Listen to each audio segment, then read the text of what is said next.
베드로후서 2장의 주제가 되는 핵심 메시지는 뭐냐면 가짜를 주의하라 라는 말씀입니다. 지난 주일날 말씀드렸죠. 가짜를 주의하라. 그런데 그 가짜의 정체가 무엇인가 오늘 본문에서 말씀하고 있는 것이죠. 자, 오늘 본문 4절부터 그 이하의 말씀을 보면요, 3절 말씀과 연결이 되어 있습니다. 3절 끝부분을 보면 이렇게 됩니다. 그들의 심판은 옛적부터 지체하지 아니하며 그들의 멸망은 잠들지 아니하느니라. 여러분, 그들의 심판, 그들의 멸망이라고 말하고 있는데 누구를 심판하시겠다는 겁니까? 누구를 멸망시키겠다고 말씀하시는 걸까요? 누굴까요? 1절에, 본문 1절에 보시면 거짓 선지자와 거짓 교사를 말합니다. 그 사람들 하나님의 분명한 심판이 있고 멸망이 있다는 것을 말씀하고 있어요. 자, 그런데 4절부터 보시면 하나님이 누구를 심판하셨고 누구를 멸망시켰는지에 대해서 그 사례들을 열거하고 있습니다. 4절에 보시면 옛날에 천사도 심판을 받았다. 5절에 노아 시대의 사람들도 심판을 받았다. 그리고 6절에 소돔과 고모라 성의 사람들도 하나님의 심판을 받았다고 분명히 말씀하고 있어요. 그래서 거짓 선지자들, 거짓 교사들, 거짓된 믿음의 사람들 반드시 하나님의 심판이 있고 멸망이 있다는 겁니다. 그래서 9절에 보시면 주께서 경건한 자는 시험에서 건져주시지만 불의한 자는 그 형벌 아래 계속 고통받도록 두실 것이라고 이렇게 말씀하고 있습니다. 자, 여러분, 하나님께서 심판의 사례를 말씀하시면서 범죄한 천사들을 용서하지 않으신 것을 가장 먼저 말씀하고 있어요. 그래서 오늘은요, 이 범죄한 천사들을 심판하시는 내용을 통해서 우리의 신앙을 한번 점검해 보도록 하겠습니다. 내 신앙은 진짜인가 가짜인가? 가짜일지라도 진짜로 변화되시길 바라고요. 내가 지금은 가라지 같고 쭉정이 같아 보일지라도 점점 알곡 같은 그 신앙이 채워지는 그런 은혜가 있으시길 축복합니다. 자, 하나님께서요, 범죄한 천사들을 용서하지 않으셨다는 말씀을 보면 천사들도 범죄한다는 거죠. 오, 놀라운 사실이에요. 아, 천사도 범죄를 하는구나. 천사도 범죄한다는 거예요. 여기 분명히 범죄한 천사들을 심판하셨다고 말씀하고 있어요. 용서하지 않으셨다고 하셨어요.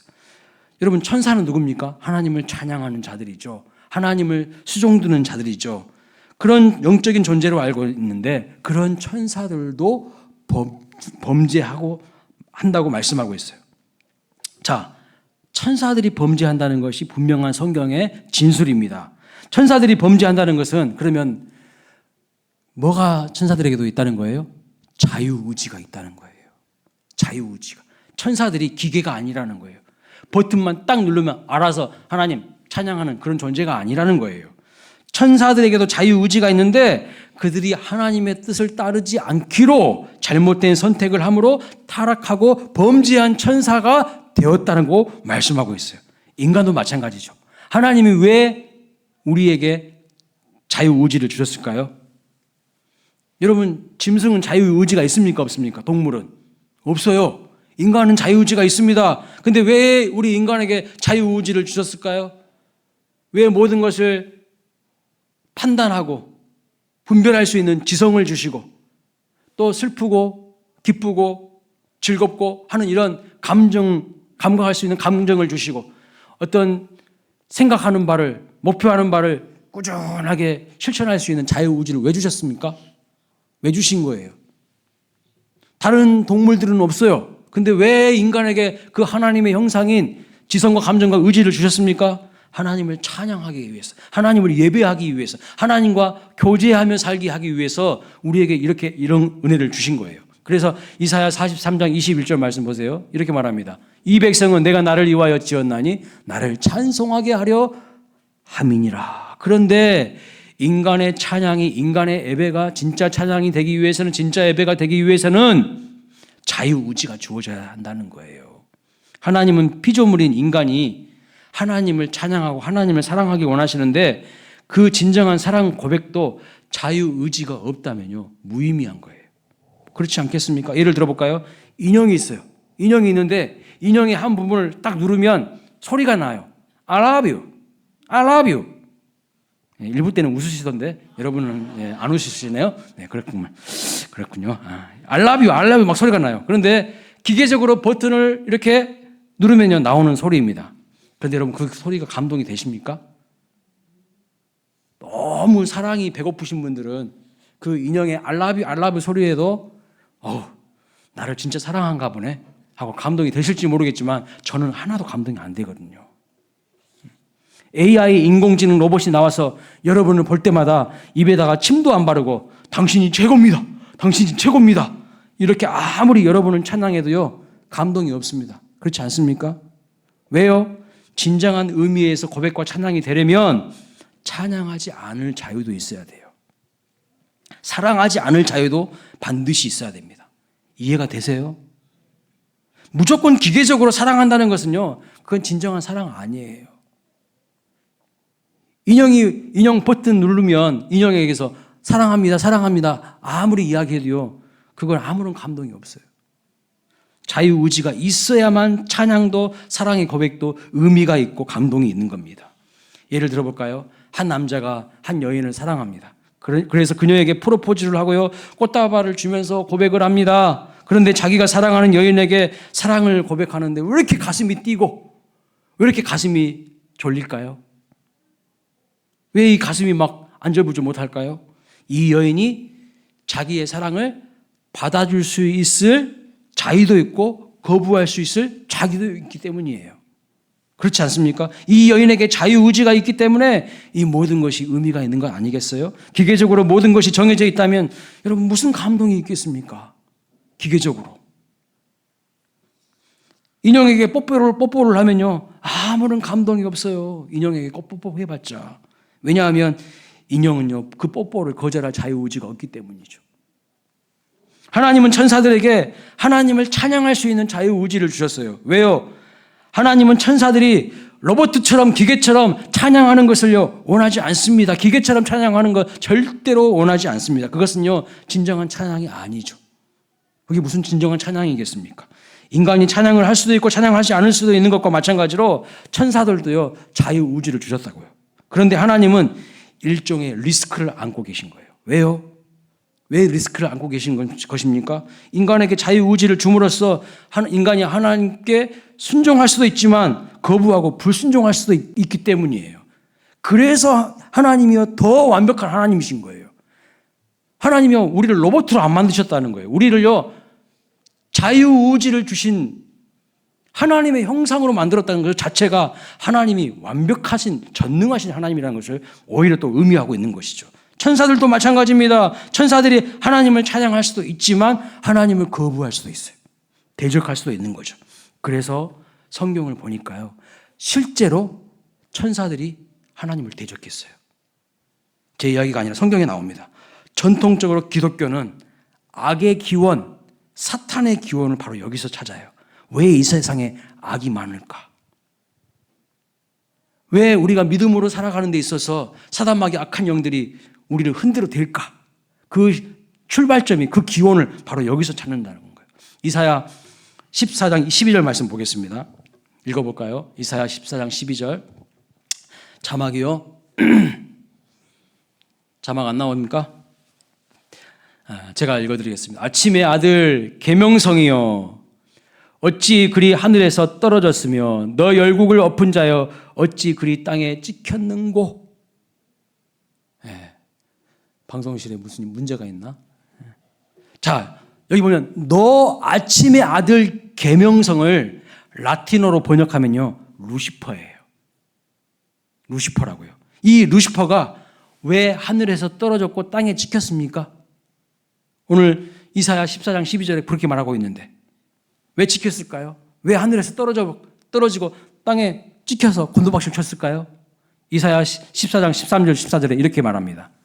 안 나오겠죠? 네. 13절 제가 읽어드립니다. 네가 네 마음에 이르기를 내가 하늘에 올라 하나님의 뭇별 위에 내 자리를 높이리라. 내가 북극 지폐의 산 위에 앉으리라. 14절 가장 높은 구름에 올라가 지극히 높은 이와 같아지리라 하는도다. 지극히 높은 이와 같아지리라 하는도다. 이해가 되십니까? 한마디로요. 천사가 하나님께 반역했다는 거예요. 이제 나오네. 예, 방송실 조금 민감하게 반응해 주시면 좋겠습니다. 천사가 반역하는 마음을 품었기 때문에 범죄한 천사, 타락한 천사가 사탄이 되었다는 거예요. 천사가요, 자기 자리를 지키지 못하고 선을 넘은 거예요. 하나님과 똑같이 되고자 하는 교만한 마음을 품고 그것을 실행한 결과가 무엇입니까? 사탄이 된 것이고 하늘에서 쫓겨나서 땅에 찍혔다는 거예요. 이것이 바로 성경이 말하는 사탄의 기원이에요. 에스겔 28장에도 보면요. 두로 왕 이야기가 나오거든요. 두로 나라의 왕에 대한 임금에 대한 이야기가 나오는데 사실은 두로 왕 이야기를 하고 있는 게 아니라 사탄 마귀 이야기를 하고 있는 거예요. 자세히 읽어보면 두로 왕 배후에 있는 사탄에 대해서 진술하고 있습니다. 왜냐하면 두로 왕을 가리켜서 뭐라고 하냐면 네가 옛적에 하나님의 동산 에덴에 있었다고 말씀합니다. 두로 왕은요 에덴 동산에 있은 적이 없어요. 그러니까 두로 왕 배후에서 역사하는 사탄의 실체에 대해서 이렇게 말씀하고 있어요. 자, 읽어보겠습니다. 에스겔 28장 13절 시작. 내가 옛적에 하나님의 동산 에덴에 있어서 각종 보석 곧 홍보석과 황보석과 금강석과 황옥과 홍만호와 창옥과 청보석과 남보석과 홍옥과 황금으로 단장하였으며 내가 지음을 받던 날에 너를 위하여 소고와 비파가 준비되었도다. 그렇습니다. 이건 천사를 말하고 있는 거예요. 옛적에 하나님의 동산 에덴에 있었던 천사. 각종 보석으로 단장을 시켜줬어요. 그리고 하나님 찬양하도록 소고와 비파도 하나님이 준비하셨다는 거예요. 그런데 이 존재에 대해서 이어서 14절에서 뭐라고 말씀하고 있는가 이렇게 말합니다. 읽어볼까요? 계속해서 시작. 너는 기름 부음을 받고 지키는 그룹이며 내가 너를 세우매 내가 하나님의 성산에 있어서 불타는 돌들 사이에 왕래하였도다. 내가 지음을 받던 날로부터 내 모든 길에서 완전하더니 마침내 내게서 불의가 드러났도다. 그렇게 말합니다. 너는 누구냐? 너는 기름 부음을 받고 지키는 그룹이라는 거예요. 이 그룹이라는 것은 천사라는 것을 의미합니다. 구약 성경에 보면 언약궤에도요. 그 언약궤 뚜껑에 이렇게 두 그룹이 이렇게 날개를 펴고 감싸고 있어요. 이걸 천사를 의미하는 거거든요. 그룹은 천사를 말합니다. 근데 이 천사에서 뭐가 드러났다고요? 불의가 마침내 드러났다고 말씀하고 있어요. 하나님을 찬양하고 섬기는 자리에 만족하지 않고 하나님을 대적한 천사가 있었다는 것이 성경의 말씀입니다. 범죄하고 타락한 천사 이야기를 하고 있는 것이죠. 그런데 여러분, 이 범죄한 천사가 무슨 죄를 지었을까요? 이 범죄한 천사가 무슨 죄를 지었을까요? 오늘 베드로 말씀을 보면요. 구체적으로 그 죄의 목록이 드러나고 있지 않지만 성경에 딱 한 장만 있는 장이 있어요. 무슨 장인지 아세요? 성경에 딱 한 장만 있는 장. 맞춰주셔야 되는데. 예. 유다서 말씀 보면요. 천사들이 지은 죄 목록이 나옵니다. 그런데 이렇게 말하고 있어요. 1장 6절에 읽어볼까요? 시작. 또 자기 지위를 지키지 아니하고 자기 초소를 떠난 천사들을 큰 날의 심판까지 영원한 결박으로 흑암에 가두셨으며. 범죄한 천사들이 무슨 죄를 지었다고요? 자기 자리 이탈한 거예요. 자기 지위를 지키지 않은 거예요. 자기 초소를 떠난 겁니다. 이것이 바로 천사들이 지은 죄라고 말씀하고 있어요. 그래서 영어 성경을 제가 확인해 보니까 NIV 성경을 보니까요. 자기 포지션을 이탈했다.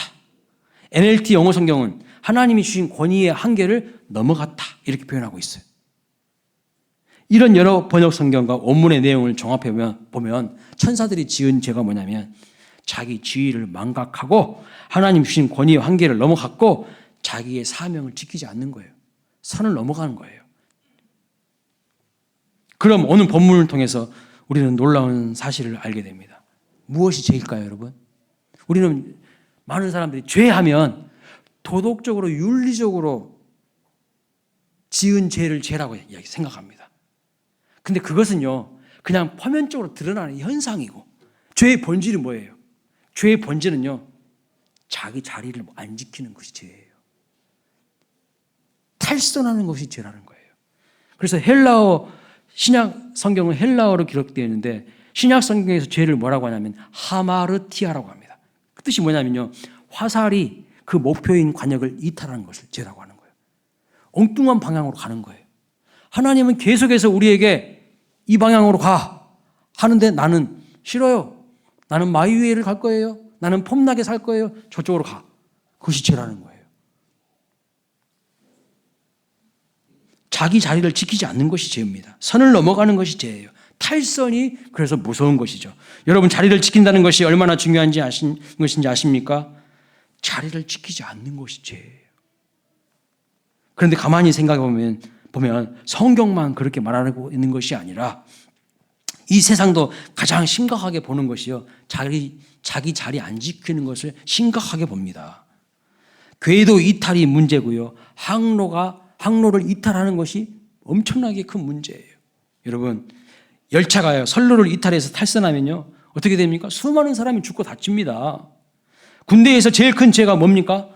탈령이에요. 자기 자리 안 지키는 거예요. 정의치하지 않는 거예요. 그것을 가장 큰 죄라고 말합니다. 여러분, 한파가 어떻게 생긴 줄 아세요? 제트기류가요, 자기가 있어야 될 그 위치에 안 있으니까 북쪽에 있는 찬 공기가 아래로 내려와 가지고 한파가 오는 거예요. 자기 자리 안 지키니까 제트기류가 우리가 막 한파를 느끼고 추운 거예요. 왜 인생에 한파가 올까요? 왜 인생에 고난이 올까요? 여러분이 있어야 될 자리를 잘 안 지켜서 오는 경우도 많다는 거예요.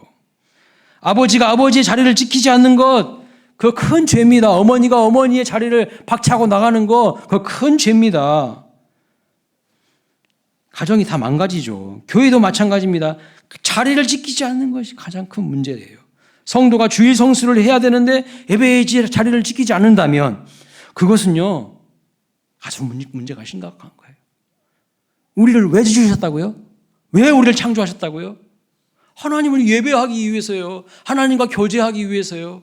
이거 엄청난 영광이고 은혜이고 특권이죠. 근데 이것을요, 헌신장처럼 취급하는 거예요. 이거 별 볼 일 없는 걸로 취급하는 거예요. 기도의 자리, 예배의 자리, 사명의 자리, 직분의 자리를 지키는 것이 정말로 중요하다는 겁니다. 사랑하는 여러분은 자리를 잘 지키시는 하나님의 자녀들 되시기를 주님의 이름으로 축원합니다. 천사가 원래 있어야 될 자리가 어떤 자리였을까요? 하나님 경배하는 자리예요. 그래서 천사가 있어야 될 자리를 세 가지로 요약해 보면, 첫째는요, 하나님을 찬양하고 경배하는 자입니다. 시편 148편 2절에 보면 이렇게 말합니다. 그의 모든 천사여 찬양하며 모든 군대여 그를 찬양할지어다. 천군과 천사는요, 하나님을 찬양하는 존재예요. 히브리서 1장 6절에는 이렇게 말합니다. 하나님의 모든 천사들은 그에게 경배할지어다. 하나님을 예배하는 존재가 천사입니다. 그러니까 천군과 천사가 하는 일은 하나님 찬양하고 하나님 예배하는 것이 첫 번째라는 거예요. 두 번째, 뭐 하는 사람들인가? 아니, 존재인가? 하나님의 심부름꾼이에요. 하나님을 수종드는 자입니다. 마태복음 4장에 보니까 예수님이 광야에서 40일간 금식하신 다음에 마귀에게 시험을 받으시지 않습니까? 근데 그 시험을 통과하고 시험을 받으신 이후에 천사가 예수님께 수종들더라 이렇게 말하고 있어요. 천사가 예수님께 수종들더라. 그러니까 천사는요, 하나님의 심부름꾼이고 예수님을 수종드는 존재입니다. 세 번째로 천사는 어떤 존재인가? 성도들을 섬기는 존재라고 말씀하고 있어요. 자, 히브리서 1장 14절 말씀 보세요. 모든 천사들은 섬기는 영으로서 구원받을 상속자들을 위하여 섬기라고 보내심이니, 이렇게 말합니다. 그러니까 천사들이 있어야 될 자리는 어떤 자리입니까? 예배와 찬양의 자리, 섬김의 자리입니다. 그런데 그 자리를 이탈해 버리는 거예요. 이게 바로 천사들이 범한 죄예요. 천사가 타락해서 사탄이 된 것이라는 것입니다. 우리 자신을 한번 점검해 보시기 바랍니다. 나는 내 자리 잘 지키고 있는가? 내 위치 잘 지키고 있는가? 나는 하나님의 사람으로서 그렇게 살아가고 있는가? 그래서 여러분, 신앙생활은 뭐 복잡하게 설명할 수도 있겠지만 쉽게 생각하면요, 자리 싸움이에요. 내 자리 지키느냐 못 지키느냐, 그 자리 싸움이라고요. 마귀는요, 계속해서 우리에게 미혹하고 유혹해요. 왜요? 자기도 이탈했으니까 너도 이탈하라고 하는 거예요. 당신도 그냥 뭘 그렇게 그 자리에서 바보처럼 멍청이처럼 가만히 있어. 이탈해. 우리 광일교회 성도님들 참 감사한 것은 초창기 때부터 지금까지 그냥 계속 주구장창 이 자리를 지키고 계신 분들이 계셔서 감사합니다. 하나님 여러분을 기뻐하실 줄로 믿습니다. 네, 교회를 지킨다는 것이요 얼마나 중요한지 몰라요. 최초의 인간 아담과 하와에게 행한 유혹이 뭔지 아십니까? 다른 것이 아니에요. 마귀가 최초의 아담과 하와에게 행한 유혹이 뭐냐면 야, 네 자리 벗어나. 네 자리 이탈해. 그 유혹한 거예요. 이게 무서운 겁니다. 지금 서 있는 그 믿음의 자리에 떠나라는 거예요. 아담과 하와는요 그 유혹에 넘어가 버린 거예요. 그 믿음의 자리를요 넘어가라는 거예요. 뭐라고 유혹합니까? 야, 네가 하나님처럼 될 수 있어.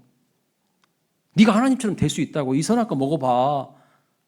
눈이 밝아지고 네가 하나님 될 거야. 그렇게 말하는 거예요. 그 말의 본질이 뭘까요? 그 말의 속뜻이 뭘까요? 하나님 집어쳐. 네가 하나님 되면 돼. 네가 네 인생의 주인 되면 돼. 네가 네 인생의 주체지. 뭐 하나님이 주인이야. 네 마음대로 살아. 그게 마귀의 유혹이라니까요. 그게 마귀가 유혹하는 죄의 본질이 거기에 있어요. 네가 하나님 되라는 거예요. 우리는 하나님의 피조물입니다. 하나님을 경배하고 예배하기 위하여 하나님이 우리를 지으신 거예요. 하나님과 교제하게 하기 위해서 우리를 만드신 거예요. 그런데 그 하나님 집어쳐버리라는 거야. 그리고 네가 하나님 되라는 것이. 이게 죄의 본질이란 거예요. 우리를 유혹하는 것입니다. 그래서 성경에 등장한 인간을 향한 하나님의 첫 번째 질문이 뭔지 아십니까? 뭘까요? 아담아, 네가 어디 있느냐? 이게 첫 번째 질문이에요. 하나님이 아담이 어디 있는지 모르고 저렇게 말씀하셨을까요? 하나님의 말씀에 불순종해가지고 불순종한 결과가 뭐가 찾아오죠? 두려움, 죄책감, 수치심 이런 게 막 찾아와 버리는 거예요. 하나님의 말씀에 불순종하고 하나님 말씀 어기면요 우리의 마음을 지배하는 핵심 감정이 뭔지 아세요? 두려움이에요. 수치심이에요. 죄책감이에요. 이런 것들이 확 밀려와 버린다는 거예요. 그래서 아담이 숨었잖아요. 나뭇잎으로 자기 벗은 모습을 보고 부끄러워서 수치심을 느끼고 가렸잖아요. 그전에는요 벗었어도 부끄러워하지 않았어요. 수치심이 찾아오니까 그래서 가리기 위해서 나뭇잎으로. 근데 하나님은 그 아담을 사랑하셔서 가죽옷을 입혀주시죠. 그러니까 첫 번째 질문이 뭐냐면요, 너 어디 있느냐? 네 자리가 어디 있는 줄 알고 왜 거기 가서 있어? 이 질문을 하고 계시는 거예요. 너 왜 엉뚱한 데 가서 엎어져 있어? 하나님께 불순종하고 범죄하고 숨어있는 아담에게 하나님 말씀하십니다. 너 어디 있느냐? 너 어디 있느냐? 오늘도요 세상에서 널브러져 있는 사람들 하나님이 이런 마음을 갖고 계시는 거예요.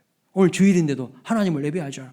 오늘 아침에 제가 나오면서 보니까 하늘이 구름 한 점이 없이 파랗더라고요.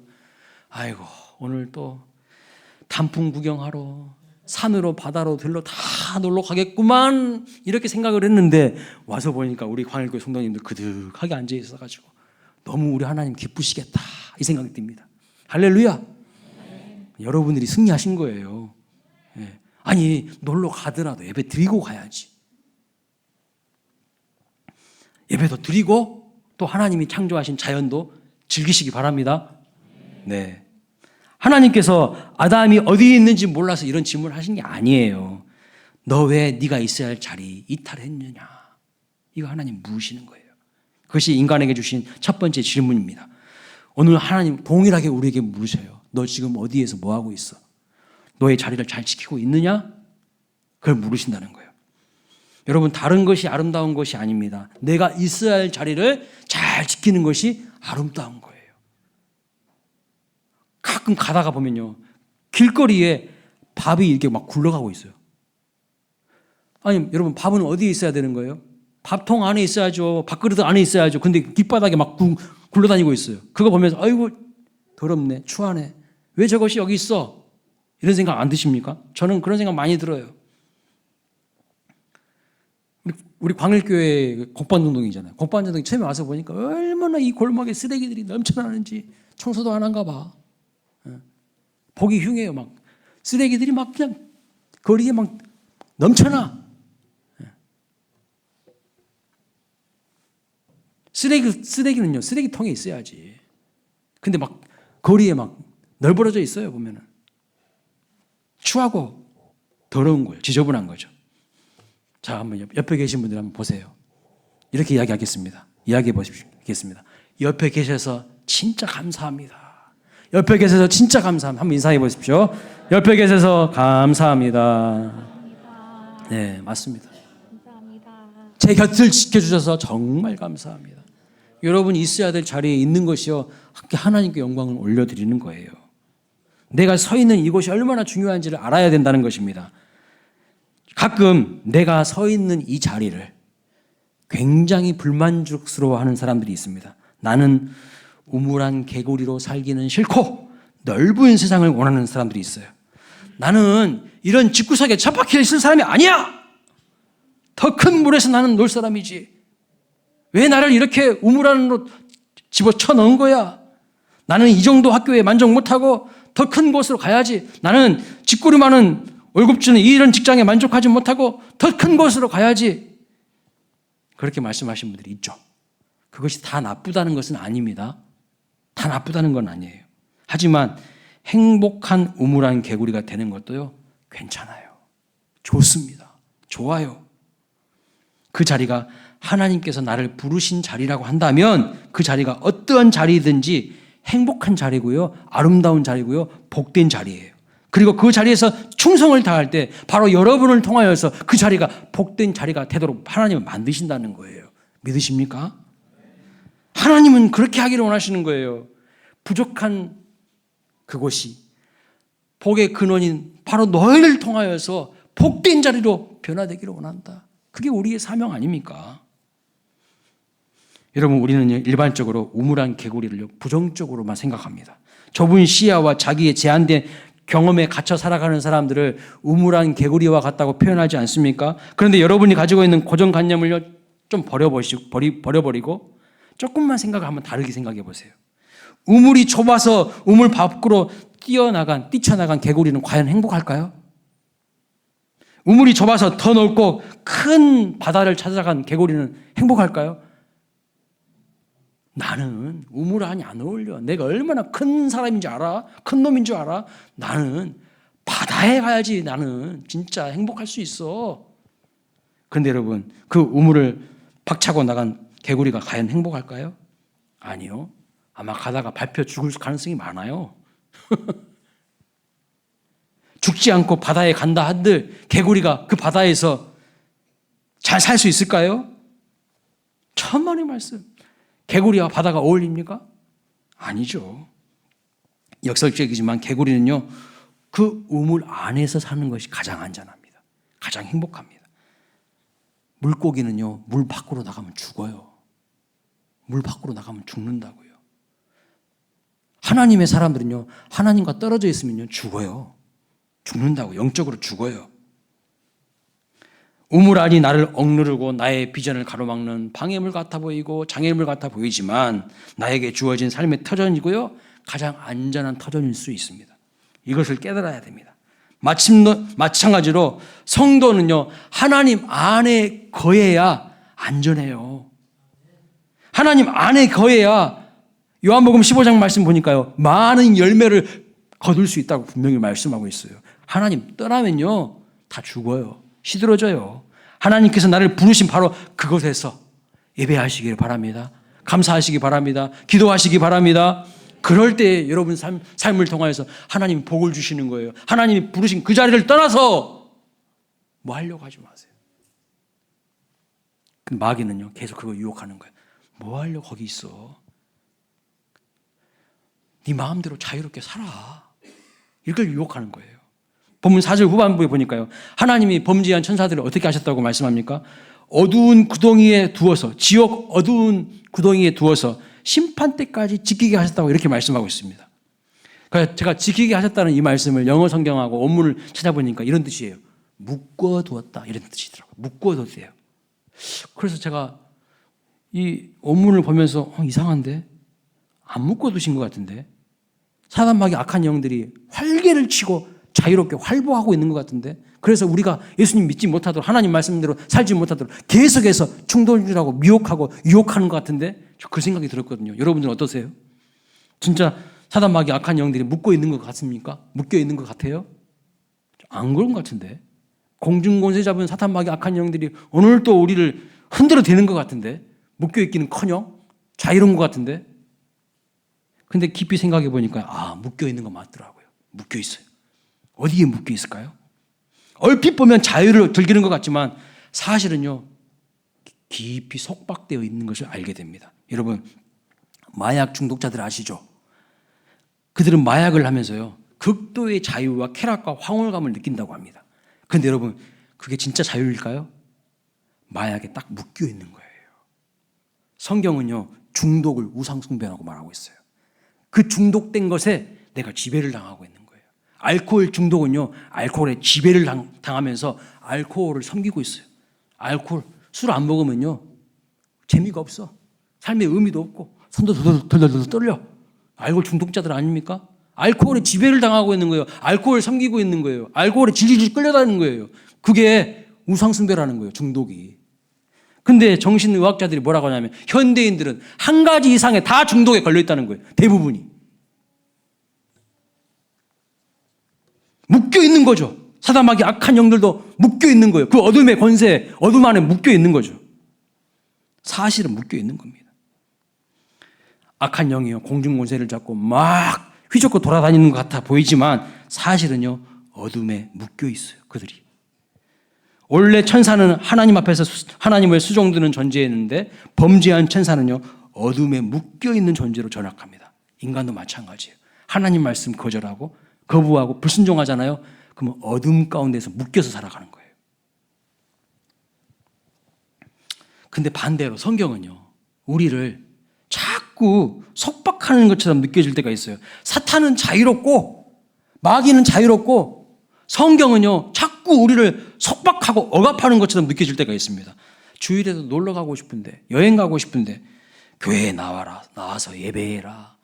예배 끝나면 다락방 모임 참석해야지, 마을 모임 가야지. 왜 교회는 우리를 이렇게 속박하는가? 왜 성경은 이렇게 하지 말라는 말이 엄청나게 많은가? 얼핏 보면요, 성경과 기독교, 하나님은 우리를요, 그냥 힘들게 하시는 것 같아. 억압하고 속박하는 것이 아닌가? 이런 생각을 하게 됩니다. 그러나 실상 하나님께서 우리에게 말씀하신 모든 금지 명령들은, 잘 들으세요, 우리를 진정 자유케 하기 위한 울타리예요, 울타리.